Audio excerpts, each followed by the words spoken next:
we've got a photograph of it here. Looks pretty cool, right? So we've got the Blacksheep one.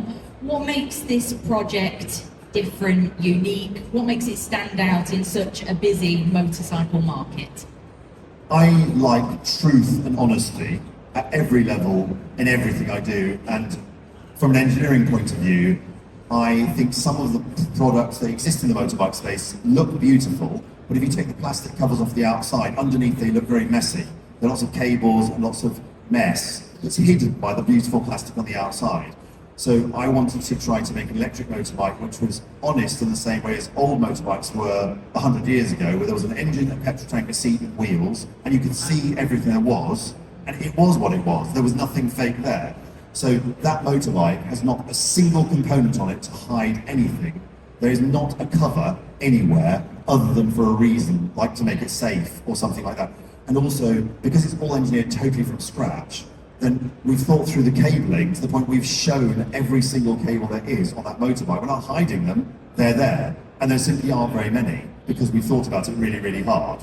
Yeah. So I guess that sort of ethos of a minimalist design, the rawness of it, that's important to you guys at Blacksheep Power. Yeah, we just want honesty and truth in what we're doing and not pretense and hiding things. But at the same time, we want to try to make it so it can be something that's pretty as well. Yeah. So that means we sell builds to slots, we don't sell bikes. And when a person configures their build, then they can have whatever colours they want and whatever wraps they want. So they can. We've got two bikes on this that look very different to one another, just because of the different ways we've chosen to put the different colouring on them. Yeah. No, I mean it stands out for sure. I love the design that's on it currently. Is that one of your designs, or is that? Yeah, one of our designers designed that. Yeah. Some people have said it looks like My Little Pony, but it's supposed to be a sheep. It's not supposed to be My Little Pony. But it's unique, I guess, isn't it? And that's the whole point of this bike, in that they are truly unique. So many of the parts of this motorcycle it's all built in-house. So I've got here the motor, the cooling system, the way the bike delivers the power. So maybe break down some of those elements for us and how they work on this bike. So on the bike, the suspension is Öhlins and the brakes are Brembo and the tyres are Pirelli. Yep. So very good quality componentry.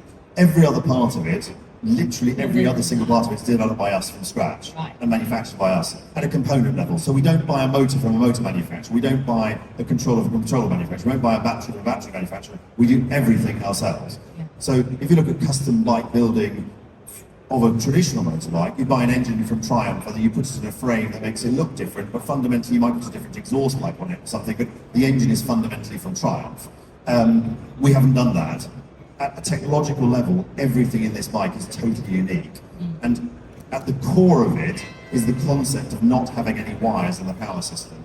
So when we think electrical, we always think cables and wires and stuff.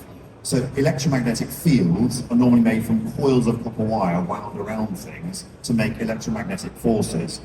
We haven't done that. We've taken 1 centimetre thick billets of copper, which are big copper plates, and we've CNC milled them out to create spiral forms which create electromagnetic fields, and those are inside the bike. And then all the way from the battery through the controller to the motor, the field windings, it's billets of copper. There is not one wire anywhere in that bike, because it's just billet engineered from the beginning. And this billet is such an important part of this bike, because you've got the billet flux motor that you're calling it, billet flow, billet power. So are these all names that you've created to represent what you've done on the bike? Yeah, so billet flux is at the